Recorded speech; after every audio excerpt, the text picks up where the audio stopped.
instant salabat. Magandang araw po sa inyong lahat. Gumagawa po ako ngayon ng homemade salabat o yung pong ginger tea. Meron po ako ditong, ito po ay nasa 700 grams po ng luya.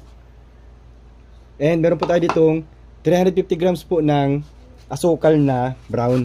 Bali ito pong luya ay nahugasan ko na po itong mabuti. And then hindi na po natin yung kailangan balatan. Yan po ay ating yayadyarin. Ito po yung gamit ko pong pangyadyad. Pagkatapos po natin yadyarin yung ating luya, yan po ay ating pipigain para makuha po lahat ng katas.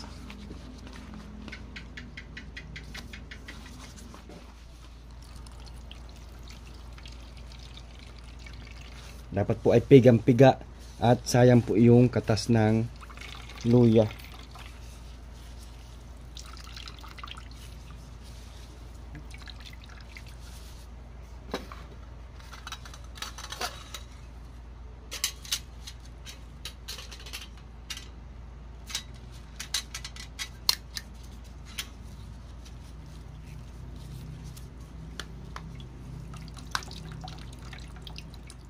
Ito na po yung lahat po na nakuha ko na katas ng luya.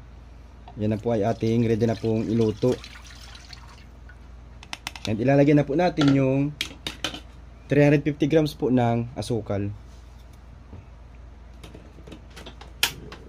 Mix lang po natin yan.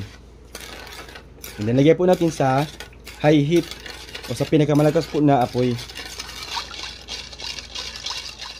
Mabilis lang po yan kumulo. Kaya po dapat po ay babantayan po natin yan kasi yan po ay aapaw. Lalo na po kung medyo marami-rami po ang gagawin natin. Noong pong pandemic time, gumagawa po ako nito ng halos nasa 3 kilo pong luya per batch. At naging ano po namin ito, naging business po namin noong pandemic time, paggawa po ng instant salabat. At kapag malapot na po, or syrup na po siya, ilalagay na po natin sa medium fire po. Pahihinaan po natin ng bahagya ang apoy. Ayaw po natin yan na masunog. Kapag para na po siyang asukarado, yung pong apoy natin ay sa pinakamahinang apoy na po. At yan po ay delikado na po talaga yung part na masunog po yung ating salabat. At kapag buo-buo na po, turn off na po natin ang apoy. At ito po ay hindi na po natin titigilan ng paghalo.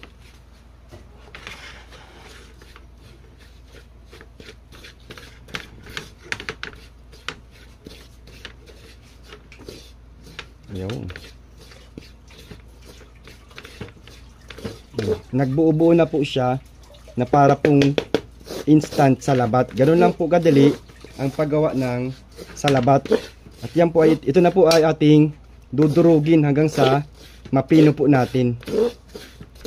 Wala na pong apoy yan ha. Wala na pong apoy. Oh, salabat na siya mga ka-eyeball. I-refine na lang po natin.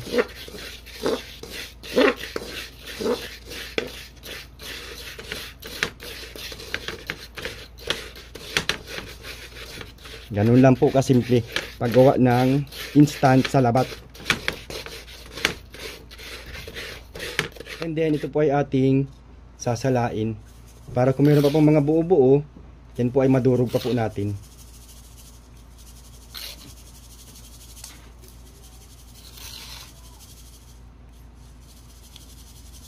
Ganito po ang magiging instant salabat. Sa pagtimpla naman po, ito po dito sa ating cup, maglalagay lang po tayo ng halos 1 kutsara, hindi po puno. At matapang po yan. Umiinom po ako nito umaga and gabi. Sarap po kasi nitong sa lalamunan. Sarap inumin para sa lalamunan. So ganun lang po paggawa ng instant salabat or ginger tea.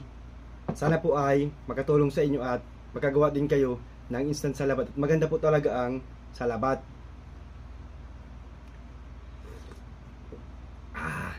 Sarap po.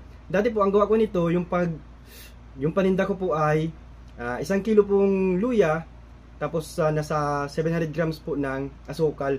Ganun po ang ratio ko. So 3 kilo pong luya, nasa 2,100 grams po ng asukal ang inilalagay ko. So kung gaano po karami ang asukal na nilagay nyo, ganoon din po karami ang magagawa nyo na sa labat.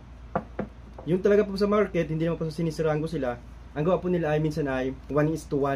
1 kilong luya, 1 kilong asukal. Kaya mas marami silang nagagawa. So yun lang po. Please follow, like, and share. Bye-bye! Bye!